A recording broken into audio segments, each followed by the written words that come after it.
Quais são os dois tipos de processos de aprendizagem por condicionamento? O condicionamento clássico, descoberto por Ivan Pavlov, e o condicionamento operante, que é baseado na lei do reforço do Edward Thorndike, mas que foi claramente, amplamente aperfeiçoado e aprofundado pelo nosso querido B.F. Skinner, um grande pesquisador e um grande cientista da área da aprendizagem. Cara, muito inteligente, né?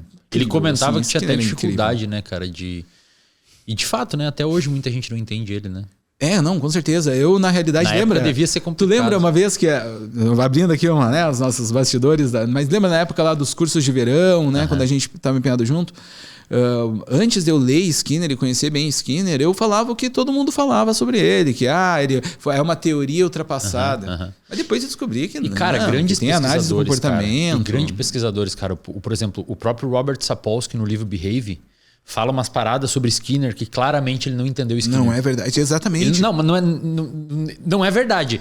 Mas o pior de não ser verdade é que dá pra ver que o jeito que ele escreveu ele não entendeu. Eu me lembro, na aula de Stanford dele, ele fala, the behaviors, né, como se entrasse aqui, saísse aqui, como se fosse e ele fala também, por que o pato segue... Ele dá uns exemplos lá que fala, putz, cara, esse cara não entendeu Skinner é muito complexo. Na realidade, a ideia da análise do comportamento é muito complexa. Quando eu li o Select by Consequences, que ele publicou na Science em 70 alguma coisa, um paper, eu li aquilo e falei, caramba, cara, isso daqui pra época era absurdamente inovador e genial. Porque eu não sou um... Não. É Select by Consequences. É um paper que ele publicou na Science, Seleção por Consequência. Dá pra pegar o último livro, um dos últimos livros dele, que é o The Contingencies of Reinforcement. Ele sintetiza essas ideias também.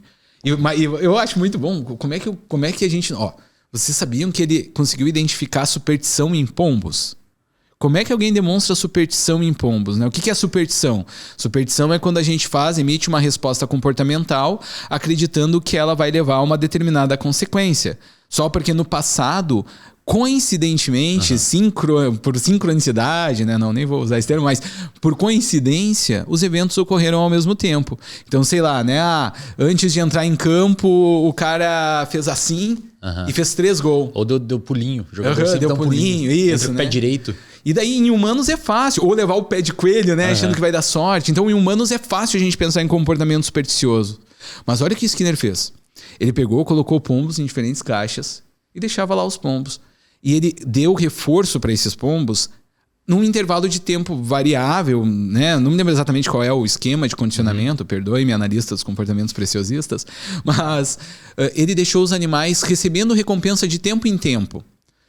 Mas não pelo comportamento que o animal estava fazendo. O animal simplesmente recebia recompensa de tempo em tempo, não importa o que ele estava fazendo.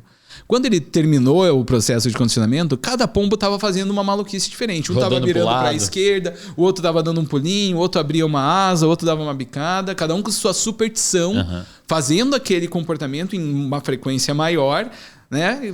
Associando aquilo à consequência positiva. O pombo começou a repetir o comportamento que ele fazia momentos antes de receber a recompensa, que era fixa no intervalo de tempo. Exatamente, não importa o que ele estivesse fazendo, mas coincidentemente algumas respostas foram sendo selecionadas. Cara, se você fizer isso com o humano, provavelmente seria muito parecido. Fizeram com o humano, se botar os humanos numa caixa, com os jogos, com alavancas, com botões. Você vai repetir. Deixa o cara numa caixa. Aí do nada, digamos, isso é eticamente impossível, mas digamos que, vamos montar um exemplo hipotético. Você deixa o cara privado de comida, o cara com fome, numa caixa. E em intervalos regulares e fixos de tempo, você larga uma comida ali, um donut, um brigadeiro, alguma coisa. É muito provável que o humano, em algum momento, vai começar a associar. Eu mexi nessa cortina aqui e os caras me deram comida. E aí você vai começando a repetir aquele comportamento. Fizeram isso com alavancas e botões. Eu vou aqui não ser muito preciosista, porque eu não me lembro exatamente do estudo, faz tempo que eu li. Mas era um jogo que a pessoa ia ganhando pontos. Ela ia ganhando pontos, era uma recompensa, e aqueles pontos eram depois traduzidos em dinheiro ou alguma recompensa real para a pessoa, né? E ela, na realidade, não importa o que ela fizesse. Enquanto ela estivesse ali parada na frente das alavancas e dos botões, ela ia ganhar. Mas muitos das pessoas que participam, algumas identificam essa estratégia e não fazem nada e ficam ali ganhando. Mas muitas ficam testando algumas ações do botão. E coincide daqueles botões e alavancas ganhar o ponto. E algumas delas criam estratégias. Perfeito. Depois elas explicitamente ainda falam, referem. Não, tem que apertar 3 vezes o botão, puxar a alavanca. E eu me lembro que tinha um que tinha até um outro movimento que tava fora, que era bater na perna ou algo do tipo. Então a pessoa fazia alguma coisa nos balões e ainda batia na perna, acreditando que aquilo que tava dando a recompensa. Cara, fechando essa parada e voltando depois para esse tipo de aprendizagem. Não, eu anoto aqui o assunto que a gente parou antes de abrir o parênteses para retornar nele depois. Beleza, depois a galera fica pistola nos comentários. Claro. Mas eu acho que uma parada que justifica muita gente não entender o Skinner, cara, é que a galera não compreendeu que ele não quis dizer que se você tiver um reforço, tanto positivo ou negativo, ou se você tiver uma punição, tanto positiva quanto negativa, você vai ter a ausência do comportamento ou a existência do comportamento, mas é uma questão probabilística, perfeito, cara. Wesley, é isso. Probabilística. Não é que vai ter. É a natureza do fenômeno, o comportamento é probabilístico. Exato. É isso. Tal qual variação no bico de aves numa ilha. Enfim, só pra galera que eles não...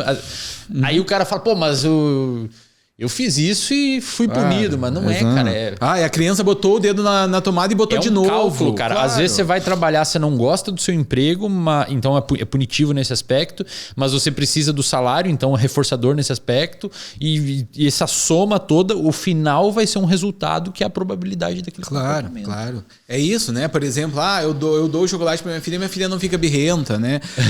Mas não quer dizer que vai ficar, só quer dizer que realmente, o que quer dizer isso? Que se você der o chocolate quando a criança fizer birra, a probabilidade que ela venha se comportar novamente de forma birrenta no futuro aumentou. Exato. Probabilidade. Quer dizer que vai acontecer de novo? Não, pode ser que nunca mais ela faça uma birra na vida.